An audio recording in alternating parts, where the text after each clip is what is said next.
city covered in cameras should be impossible to vanish from. Yet one night in Northbridge, a young researcher walked into the open air and disappeared like smoke. The lights on the street burned bright. The security lenses blinked.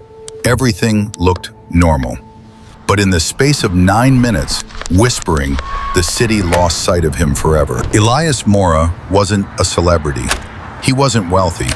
He wasn't even someone most people knew. He spent his days working quietly at the Northbridge Innovate Center, testing encryption tools, walking home the same route every evening, and keeping to himself. His life was simple, predictable, until the night it wasn't. He left his office at 8:41 p.m., waving briefly at a coworker. It wasn't anything special, just another long workday ending like hundreds before. The building camera recorded him stepping into the street. He turned right, heading toward his apartment just 9 minutes away. But 2 minutes later, the footage stops telling his story. The next camera, only 60 meters down the walkway, shows an empty sidewalk. No movement, no shadow, no sign of him ever arriving. It was as if he simply vanished between one step and the next. Investigators later explained that 13 cameras covered that short walk. 13, but none of them captured Elias.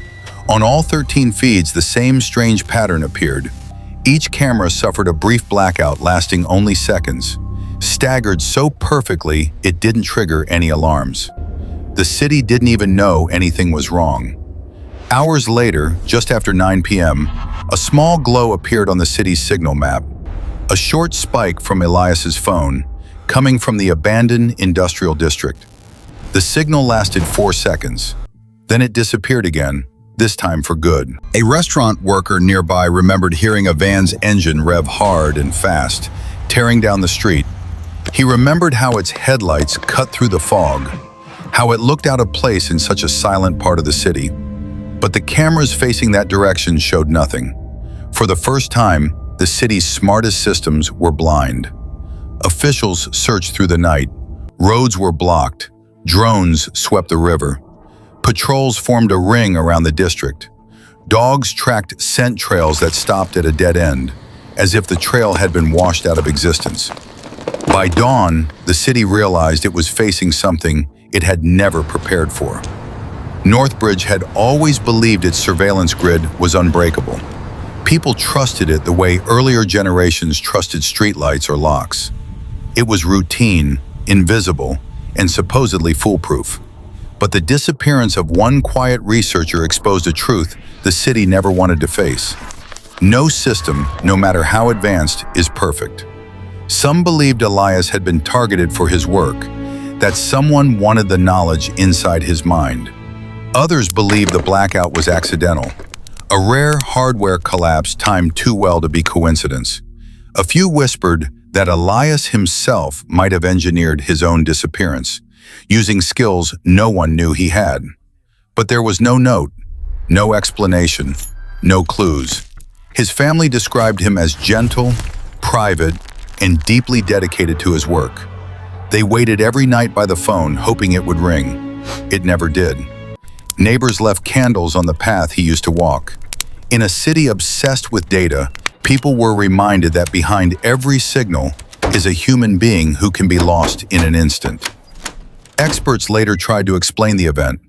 They said that a surveillance network is like a chain with endless links. If one weakens, the whole system can collapse silently.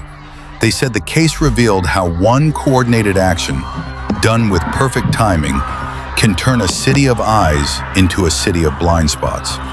But even that explanation felt incomplete, because the blackout wasn't random. It wasn't clumsy. It was precise, clean, almost elegant in its design. Months passed. The city strengthened its systems. New protocols were added, new alarms, new cross-checks, but none of it brought Elias back. To this day, Northbridge still debates what happened that night. Some think the truth lies buried in the abandoned district. Others think the answer vanished with that white van. And some believe that whoever planned this was studying the system long before the system ever knew they existed. What's left is a single, unanswered question that the city still whispers. How can someone disappear in a place designed to watch everything? And maybe the harder question is this: if it happened once, can it happen again?